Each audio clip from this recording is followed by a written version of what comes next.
दोस्तों, जासूसी की दुनिया का इतिहास नया नहीं है। दुनिया भर में तमाम देशों के पास ऐसे ऐसे जासूस हैं जो किसी भी कीमत पर अपने देश के लिए जान की बाजी लगाने से नहीं चूकते हैं। इन जासूसों को ये हमेशा पता होता है कि अगर पकड़े गए तो उनके देश की सरकार कभी ये नहीं मानेगी कि वो उनके लिए काम करते थे और सजा में मिलेंगी क्रूर यातनाएं। ऐसा टॉर्चर जो कल्पना से भी बाहर है। पर जासूस इतने खतरनाक होते हैं कि वो इन टॉर्चर्स के लिए हमेशा तैयार रहते हैं। दुनिया भर की सीक्रेट एजेंसीज अपने ऐसे जासूस तैयार करती हैं कि वो आम नागरिकों के बीच इस तरह से घुल मिल जाते हैं कि लगभग नामुमकिन होता है ये जानना कि भीड़ में स्लीपर सेल के जासूस आपके आसपास घूम रहे हैं। कराची से दुबई होती हुई सीमा हैदर काठमांडू नेपाल के रास्ते भारत आती है और फिर पहुंचती है ग्रेटर नोएडा। ये वही सीमा हैदर है जिस पर भारतीय खुफिया एजेंसियों की जासूसी के एंगल से जांच जारी है। पर अभी तक ये पता नहीं लग पाया है कि वो सच में प्यार के चक्कर में पड़कर सचिन मीना के लिए भारत आई या उसका मकसद जासूसी है। कराची से शुरू हुई ये कहानी भारत की राजधानी दिल्ली से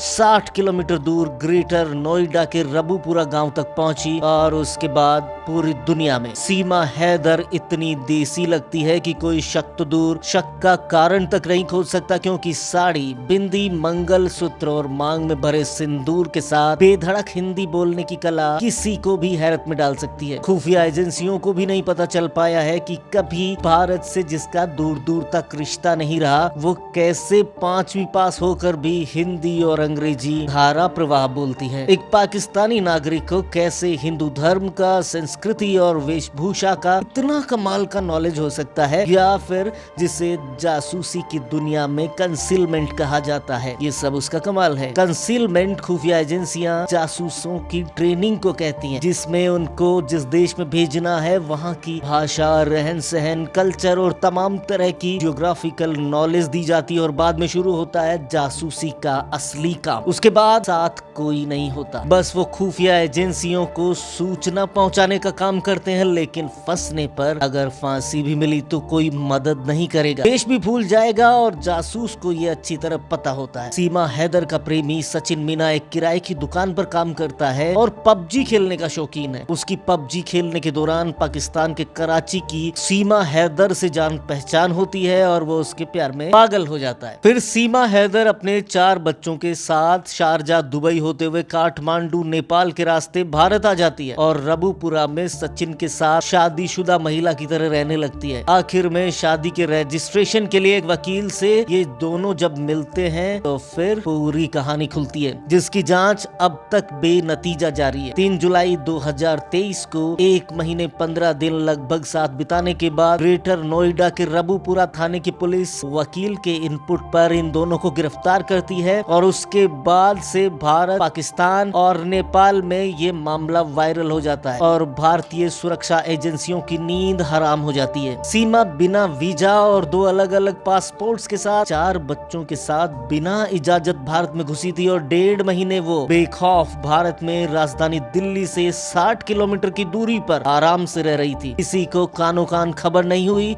और इस सब में उसकी मदद उसके प्रेमी सचिन मीना ने की। गिरफ्तारी के 3 दिन बाद ही दोनों को जमानत मिल गई और फिर देश भर में मीडिया के लिए ये सबसे बड़ी खबर बन गई। सीमा गुलाम हैदर और सचिन मीना के इंटरव्यू होने लगे और पूरी दुनिया में मशहूर हो गए। जमानत की शर्त ये थी कि वो बिना कोर्ट की इजाजत के रबूपुरा न छोड़े। मीडिया और आम नागरिक की तरह ही भारतीय जांच एजेंसियों के सामने भी ये सवाल है कि क्या सच में सचिन मीना के प्यार में पड़कर सीमा भारत आई है या वो पाकिस्तान की जासूस है? क्या वो ISI की अंडरकवर एजेंट है जो किसी मिशन के चलते भारत आई है? हर सवाल पर सीमा हैदर सिर्फ यही कहती है कि वो सचिन से प्यार करती है और इसी के चलते वो भारत आई है। एक तबका जहां सीमा को जासूस मानता है तो दूसरा तबका कहता है कि अगर सीमा जासूस होती तो वो क्यों सचिन को चुनती? इसके पास न ही कोई रसूख है न ही पैसा। पर यही चूक हो जाती है दोस्तों, जासूसी की दुनिया को समझना बच्चों का खेल नहीं है। जासूस जो दिखाते हैं वही हमें सच्चाई लगने लगती है, पर सच इससे बिल्कुल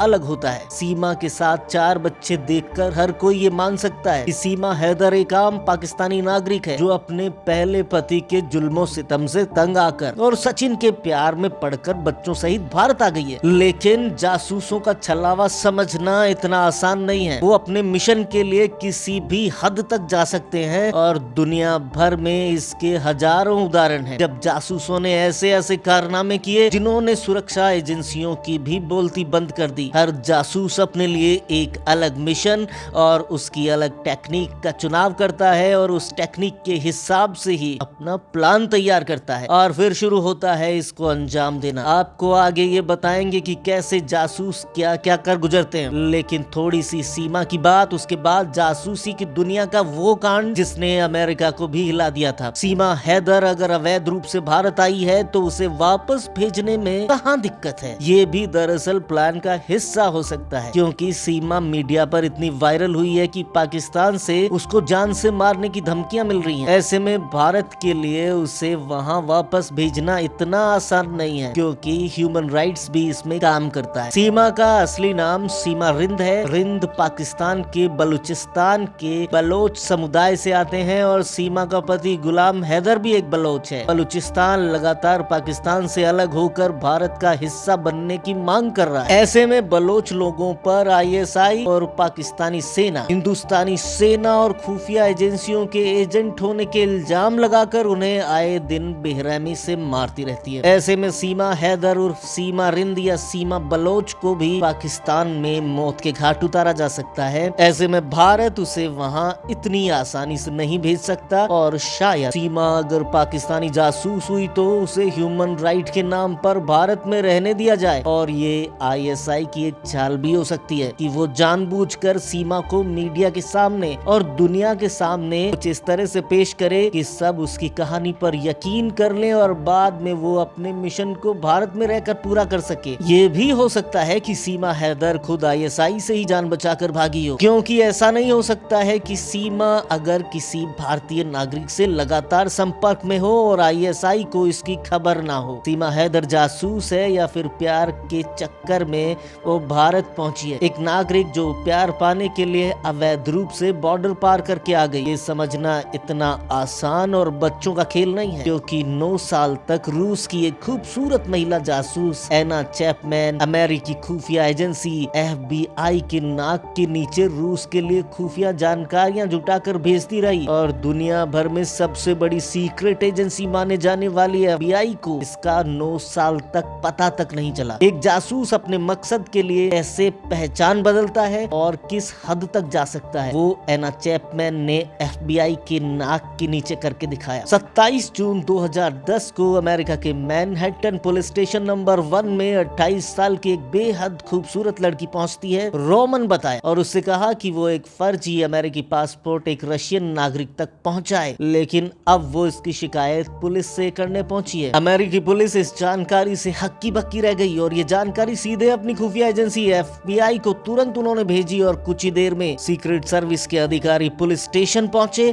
और एना चैपमैन से पूछताछ की, लेकिन एना को ही गिरफ्तार कर लिया गया, क्योंकि सीक्रेट सर्विस के अधिकारियों ने पूछताछ में ही ये पता लगा लिया कि जिसे पुलिस अपनी मददगार समझ रही थी वो एक रशियन जासूस है। लेकिन जासूस इतनी जल्दी हार नहीं मानते। एना चैपमैन ने सीक्रेट सर्विसेज को गुमराह करने के लिए तरह तरह के जतन किए। एना चैपमैन अमेरिका में काफी मशहूर थी, क्योंकि वो अमेरिका के सबसे अमीर इलाके में रहने वाली एक अमीर और स्टाइलिश लड़की थी और उसके बड़े बड़े संपर्क थे, जिसकी वजह से कोई उस पर शक नहीं कर पाता था। और साथ ही उसका असली नाम भी एना चैपमैन नहीं था, बल्कि ये पहचान बदलने के लिए उसने काफी मेहनत की। एना चैपमैन अमेरिका के लिए एक ब्रिटिश नागरिक थी, जो अमेरिका में प्रॉपर्टी फाइंडर नाम की रियल एस्टेट कंपनी चलाती थी और अमेरिका पहुंचने से पहले वो ब्रिटेन की नागरिक बनी थी। और ब्रिटिश नागरिक बनने के लिए उसने सबसे पहले शादी को हथियार बनाया था। लंदन का मैनहट्टन कहे जाने वाले डॉकलैंड में 2001 में 19 साल की एक लड़की नाइट क्लब में डांस कर रही थी जो रशियन थी, और लंदन के एक रिकॉर्डिंग स्टूडियो में काम करने वाले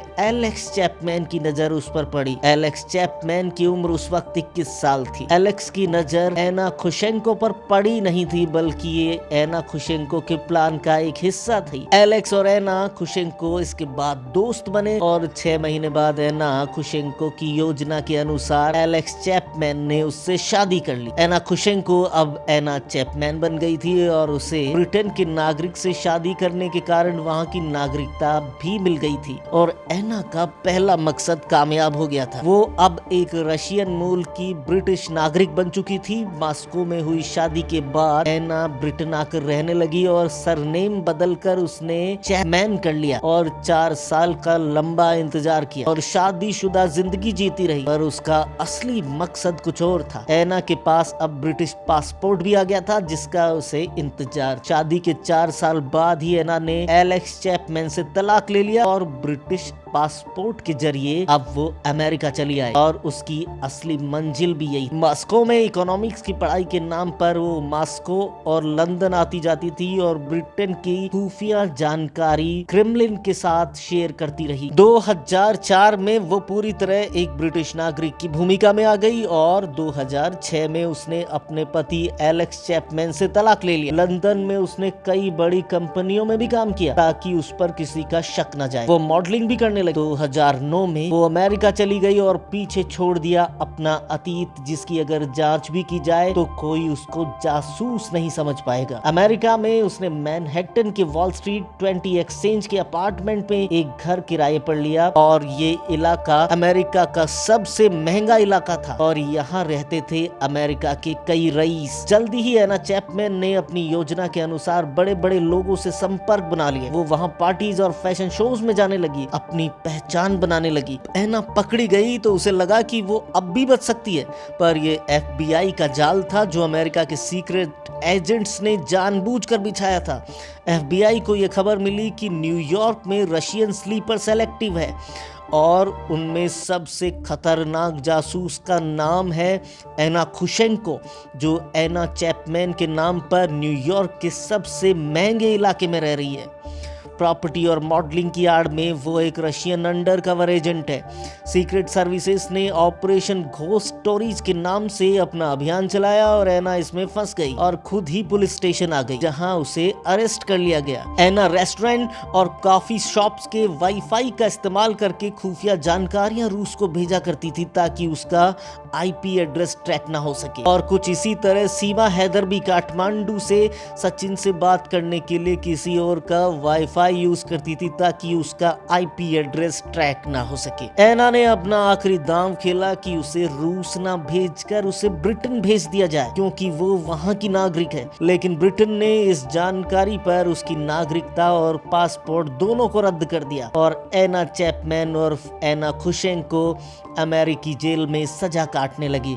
इसी दौरान रशियन गवर्नमेंट ने अमेरिका को एक ऑफर दिया कि अगर अमेरिका उसके जासूसों को छोड़ता है तो वो भी अमेरिका के जासूसों को रिलीज कर देंगे और अमेरिका ने ये ऑफर एक्सेप्ट कर लिया। एना वापस रूस पहुंची और उसने सार्वजनिक तौर पर स्वीकार किया कि वो सच में एक रशियन जासूस है और अपने मिशन के लिए ही उसने ब्रिटिश नागरिक एलेक्स चैपमैन से शादी की ताकि वो आराम से अमेरिका पहुंच सके। एना के पिता भी रूसी खुफिया एजेंट KGB के एजेंट थे। एना के पिता भी रूसी खुफिया एजेंसी KGB के एजेंट थे, इसलिए उसके सीधे अमेरिका जाने पर शक पैदा हो सकता था।